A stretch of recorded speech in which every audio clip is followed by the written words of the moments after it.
Opel nous a dévoilé le premier rajeunissement de la gamme Astra, avec pour objectif d'établir de nouvelles références dans les domaines de la sécurité, de l'économie et de l'écologie.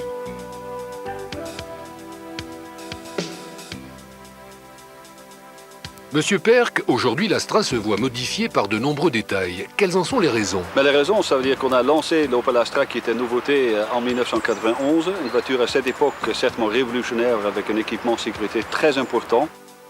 Pourquoi la version sportive a-t-elle perdu tout son caractère sportif, esthétiquement? Je crois que vous avez tout à fait raison de souligner que c'est uniquement sur le plan esthétique. Je crois qu'il y a deux développements et on les observe sur un plan européen maintenant depuis 2 ans. Ça veut dire tous les segments de voitures GTI, GSI, ou peut-être on les appelle les vrais vroom vroom comme on les a connus avant. Le segment en soi, c'est presque diminué, ça veut dire c'est presque tombé à moitié ce que c'était avant. Les goûts, ils ont changé et je crois qu'il y a maintenant surtout, et ça c'est encore une fois c'est un développement pan-européen, le goût, ils ont changé. On veut beaucoup moins montrer vis-à-vis de l'extérieur vraiment, je dirais, cet aspect très sportif.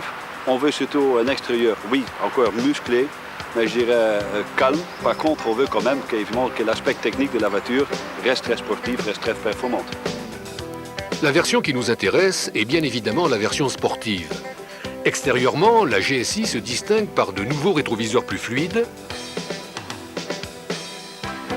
des protections latérales redessinées,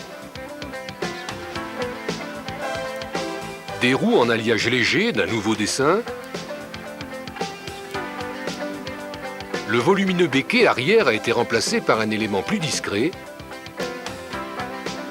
une face avant affinée, dictée par la volonté de rendre plus accessible cette nouvelle GSI, paraît-il.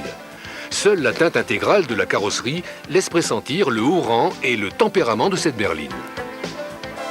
Modèle ultime de la gamme, l'Astra GSI est uniquement proposé avec le 2 litres 16 soupapes de 150 chevaux.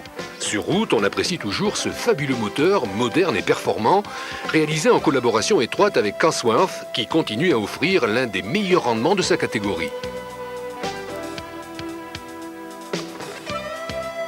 L'Astra propose un niveau d'équipement très complet. Ordinateur de bord, système anti-vol, ABS, siège récaro, grand airbag, conducteur et passager bien intégrés dans la planche de bord, conservant la pratique boîte à gants dans une ambiance cossue avec des matériaux de qualité. Né de l'union d'un turbo soufflant modérément, 0,7 bar maximum, et du diesel, Opel propose à bord de l'Astra un nouveau moteur 1,7 litre appelé EcoTurbo. Propre et économique, ce moteur affiche une consommation moyenne de 5,9 litres pour 100 km seulement et remplace, sans surprise désagréable, la version précédente à moteur atmosphérique.